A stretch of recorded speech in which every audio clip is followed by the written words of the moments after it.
All right, Sagittarius, welcome to your weekly Sidereal astrology forecast. This is for the 12th of October through the 18th. My name is Athan. So another very important week of these past couple months. By the way, this is, of course, for Sidereal astrology. If you're new to this type of astrology, do check the description down below because your sign might very well be different. But Sagittarius, another important week. There's been all these eclipses. It's been a month of integration. But this week in particular, there's a lot of easy aspects. There's a lot of supportive energy coming in, as you can see with these blue aspects. Mars is conjoining up to your ruler Jupiter, which is quite nice. And we also have a new moon on Monday taking place in Virgo, which is your 10th house of career, your legacy, your future unfoldments. So on Monday with this new moon, you guys have been perhaps reflecting on career, maybe redoing, rehashing the big picture stuff, the long-term stuff. And so that starts to move forward with Mercury already direct to this week. There's been a lot of changes to the life path in regards to that, maybe since last weekend or whatever, maybe some new information coming to light, which is now supporting this new moon. But it's still it's a lowering of energy's time. You know, the new moon is a time of going within, kind of reflecting, planting new seeds, trying new things.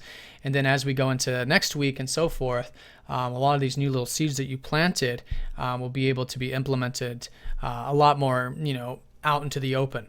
But still, I mean, you guys' energy level should be quite good, all of the things being considered. You've got Mars at the top of the chart, the Sun's at the top of the chart. So there is energy, there is vitality, there is motivation, especially with Mars conjoining up to your ruler later in the week. There is this sort of, these possibilities that are really possible for you to assert yourself, take action, maybe to, expand on the level of spirituality, of expressing yourself, maybe taking action, with your home and family and things like that, since Mars rules your fourth house. But motivated nonetheless, and this could be a time where it could be very there's a lot of restructuring. Pluto's been in your first house, changing your self-image, changing the way that you see life over the past many years, like a decade. And so now this is supporting this these ninth house things that are expanding for you along your life path. So over the past few months, there's been a possibility, at least, for you to learn things like a new type of philosophy, go back to school for some of you, maybe learn things like astrology. It's about wisdom, and although it may not be something very tangible, it's something that we feel like we have a greater understanding about what life is about, how life is unfolding, and where we're headed. So that's where the motivation is. That's where the enjoyment has been with Venus as well. But really expanding that is this Mars conjoining Jupiter, trining up to all these powerful changes with yourself that have been unfolding, but it's really going to be emphasized this later part of the week.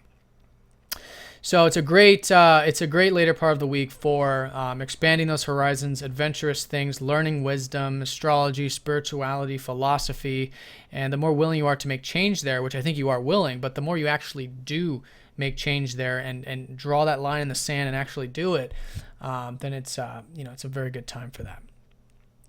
So that's going to be the high point because it is your ruler, and Mars, very motivating kind of energy that later part of the week. Also later in the week, Venus does oppose up to Neptune, but nothing new here. There's been uncertainty in general for all of us. All these fast-moving planets have been opposing Neptune, and for you, maybe it's about where life is going, what those philosophies are, how things are unfolding in the big picture. But you should have a pretty good handle on it at this point, with now the third and final aspect with Venus and all these fast movers already passed over this point. But as you can see here, Friday and Saturday, being aware of that, and the more aware you are of relaxing into the unknown and feeling like, there's enjoyment to be had when we don't have everything figured out about the future, then it can be a very spiritual time, a very relaxing time with this. So that's later in the week, and this new moon, one thing I want to say about it is that, it's involving Pluto, it's involving Uranus, it's forming this T-square up to your first house and your fourth house. This is a very important axis of the chart. So with all these things shaping up for your career, your future, your legacy, there's also the importance of balancing that with your home life, your family life, your emotional life, maybe even reflecting on your past. But there's a lot of old energy being released, which is the south node in the fourth house for you, in order to make way for the new energies of your future and your career and everything on that 10th house. But we can't have that if we don't have a solid foundation in life, at least emotionally. a temple, our emotional body being a temple. And when we do have those foundations, for you, it's freeing, and it's being open to change there. It's listening to your intuition, it's giving, it's contributing from your emotional body. And naturally through that, then it unlocks the foundation, unlocks that temple in which you do have that foundation in which you can move forward into the future with. Now with Pluto, this square is, not as easy as the trine, although I think that trine energy will be heightened because it's still trining your ruler, Jupiter.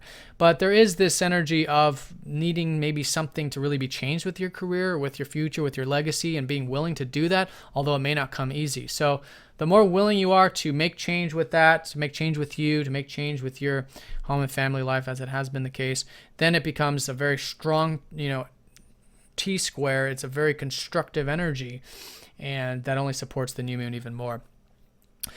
So that's the early part of the week. As the week unfolds, more energy gaining. There is support from Saturn and Mercury. So with all these things shifting with your understanding about the future and career, there is Saturn who's helping you be productive with that. There is a productive energy available, and it's all about, interestingly, it's all about production with, getting that alone time, getting that spiritual time out. Saturn in the 12th house for the next couple of years is about building foundations when you have peace, when you have presence, when you have compassion, and really doing the disciplined thing to relax, whether it might be meditation, it might be yoga, it might be something spiritual.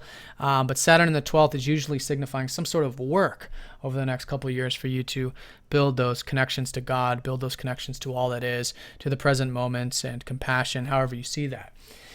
So yeah, that's the general energy later in the week. High point, ruler, conjoining Mars, motivation, drive, ambition, maybe new opportunities to travel, to expand, to go back and study, whatever it is you consider opening your horizons, whether it's physically or spiritually or mentally or even emotionally for that matter. And it's all about these new beginnings shaping up around what you're giving, what you're contributing, your service work, your career, and everything in the legacy level. So Sagittarius, have a great week. Thanks for watching. If you guys have any questions, please let me know, and I'll see you all next time. Take care.